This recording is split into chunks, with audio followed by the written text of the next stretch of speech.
Hey friends, how are you? Happy Monday. It's so good to see your beautiful faces. I have some amazing new women joining. Welcome. It's so great to see you. So I'm Jenny, for those of you that are newer in the group, and I'm a registered dietitian and nutrition coach.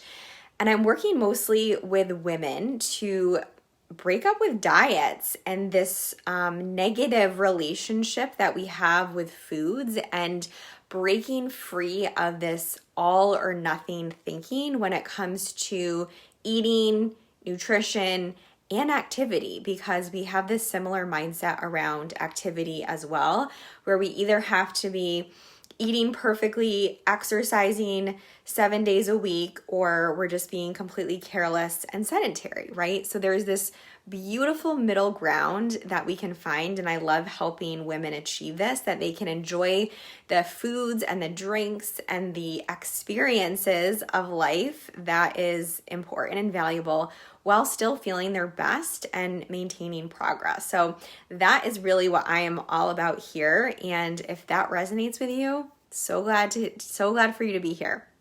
So today I want to talk about why practice and experience is so important in this journey that we're working through together, right? So we have been taught typically for decades and years of our lives around a certain way of thinking with foods and dieting, and carbs are bad and you have to eliminate certain foods in order to be successful, and kind of whatever these thoughts are. Maybe like you have to eat dinner by a certain time, or if you eat past X amount of time, you're gaining weight, and like whatever rules that you have subscribed to, right? So I would love for you to share below, like, what are some diet rules that you have subscribed to in the past?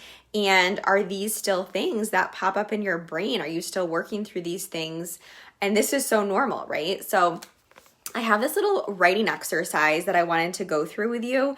And this is really helpful by looking at a metaphor with this experience and practice. So I love to use metaphors with teaching and explaining things just to give you a better idea with this. So try to do this if you have a little bit of free time and space without disruptions, so you can really get the full picture of this. So this is from the Intuitive Eating Workbook, and it's just a really cool metaphor to go through. So you're gonna need a piece of pen and a paper.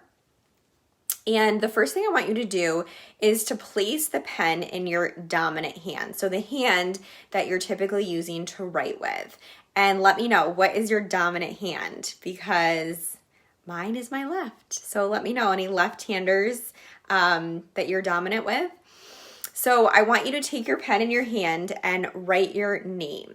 So sign your name and pay attention to how the pen feels in your hand. Like, is it comfortable? Does it feel natural? Does it feel easy, right? Is it just like whatever? So I'm going to sign my name also. Okay. And then next, I want you to switch hands and put your pen in your non-dominant hand. So for me, that's my right hand. And pay attention to how this feels for you. So if I put my pen in my right hand, it feels like really uncomfortable and weird. So I want you to see how that feels for you, and then write your name in your non-dominant hand. And it's taking me longer, and I have to really think about it. Okay, so I'm going to show you what this looks like in a second. Okay, so part 2, I want you to compare and contrast. Look at your signatures. Are they different between both of your hands when you're writing this? So let me show you what mine look like. So the top one is obviously my dominant hand, and the second one is my non-dominant hand, right? So did it feel awkward holding the pen in your non-dominant hand? And did it feel physically different when you're writing with your non-dominant hand, right? So compare and contrast these like sensations of holding the pen in your dominant versus your non-dominant hand, okay? And then what were your thoughts as you were writing your name? So perhaps you had thoughts of frustration or judgment, like when you were writing with your non-dominant hand. Were you feeling frustrated and like, oh my gosh, this is taking so much time and so much effort? What were the like emotional feelings? Maybe you were feeling impatient with yourself. Like I was like, right, this is taking forever. Judgmental, intrigued, embarrassed, fearful, amused. Like what were the emotions that you were feeling when you're trying to sign your name or write a sentence with your non-dominant hand? Did you have the expectation that your writing should appear the same quality? Right? Even if your non-dominant hand has less experience. And this is the really important part here. So both of your hands have access to your brain, the same brain with the same knowledge of how to write and spell your name. Yet, for the majority of people, there is a marked difference in the quality of the writing, which reflects the significance of experience and practice. Right? So just because we may have the same knowledge, experience and practice are very important. So as you're learning how to reframe your thoughts around food and dieting, right? If this has been your whole entire life of having these food rules, it's going to take time to really deconstruct those rules and beliefs maybe that you have around certain things. So if you haven't had much experience listening to your body and you've just been used to someone telling you like, these are the rules, this is your meal plan, eat this, don't eat that, these are good foods, these are bad foods, and you really have no experience with like listening to your own body and your hunger cues and you're recognizing if I'm full or if I'm satisfied or if I'm hungry and why, and you know what my activity looked like during the day. So if you are not used to paying attention to your own needs, and I see this so often, especially with women, we're caretakers, right? With our jobs, with our families, like we're constantly serving and taking care of other people in our lives, or experiencing loss or depression or different emotional pieces. The first thing to go is what? Self-care. Taking care of ourselves, right? We don't pay attention to our needs because there's so many other things going on. And like we don't drink water, we don't maybe eat enough during the day, or we're just like mindlessly eating, or there's so many ways this can look. Everybody's different and how they cope with stress. Maybe your only coping mechanism that you've learned your whole life is using food to manage stress and to cope with stress. So this is stuff that we just have to work on together. And really the first like 3 months that I'm working with people, we're just like learning and experimenting and calibrating and seeing what's working and seeing what's not. Because guess what? You are the driver. Like you are the person that knows your body better than anyone else in the world, better than me, for sure. So I'm there to guide you and to lead you and to give you direction and to give you a roadmap and to give you targets, but it's all about feedback, right? And really just checking in with what your needs are. And this is the biggest difference. And the time frame this can take is so variable depending on the person. So I was talking to one of my clients a couple weeks ago, and we'd been working together for about 6 months, and she had made so much progress. Like she came to me with debilitating anxiety and stomach pains. And, you know, she's a single mom, she's divorced, she has 2 kids, she works full time. And we've gotten her to an amazing place where she is so much better about managing stress, so much more confident about emotional eating. She's using other forms of coping to manage these stressors and emotions.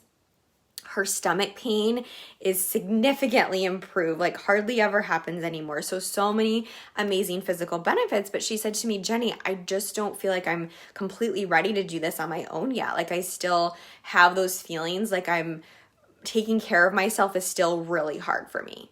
And this is so normal. Like 6 months of your life, if you've been doing this for the past 20 to 30 years of your life, I mean, let me take out my calculator. So 12 times 20 is 240 months. 6 divided by 240 is 0.03%, rounding up, of your life that you have focused on changing your habits.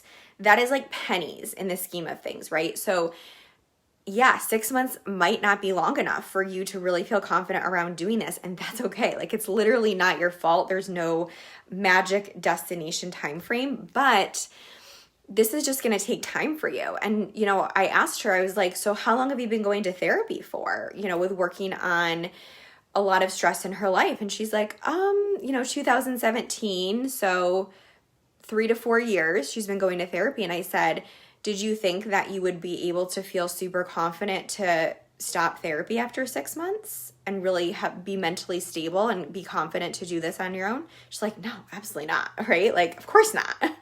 So why is your nutrition different if this is habits that we've done, for decades of our lives, and just like beliefs and experiences and learned behavior? Like, it's all learned. It's all been modeled to us and taught to us from diet culture. It is the culture we live in. It's not your fault that you've maybe prescribed to all these different diets, or maybe you have certain habits from the way you grew up, and that's okay too. Like, you're not a bad person. We just need to check in with you, like, and your own body and what that means for you, and that can look super different. So I just wanted to share that with you today. And something I've been hearing a lot from people is like, well, how long is this going to take for me? And like, I definitely can give you a time frame to a degree, but it's super individual.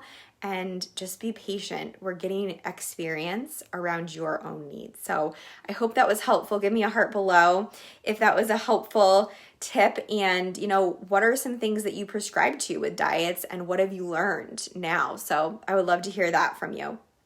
If you're watching this team live, I love to see you, and say hi. Michelle, how are you? So good to see you.